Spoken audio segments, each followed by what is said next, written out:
Bonjour, nous sommes Marie-France Bellil et Benoît Théberge. Notre fils, François-Xavier Théberge, a été assassiné le 13 octobre 2015 à l'âge de 19 ans, lorsqu'il revenait tout simplement de chez le dentiste vers 6 heures le soir.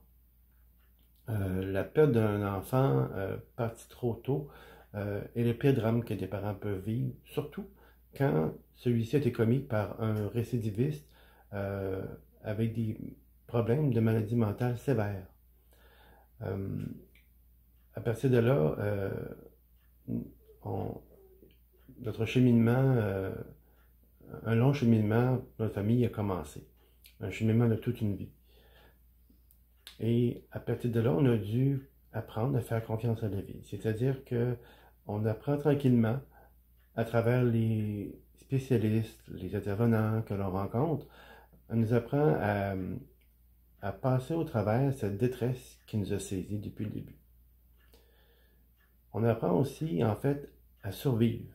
Survivre pour ceux qui restent, dans l'occurrence, nos deux autres enfants. Il faut mentionner également que nos familles et nos amis ont été et sont encore d'un support, d'un grand support, en fait, à travers ce long chemin.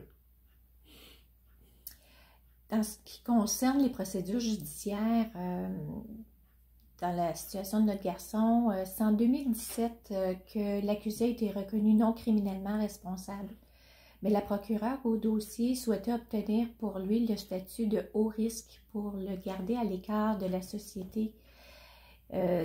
Et finalement, ce statut-là a été octroyé en janvier 2018. On en était très contents parce que ça nous donnait l'impression d'être un peu plus en sécurité.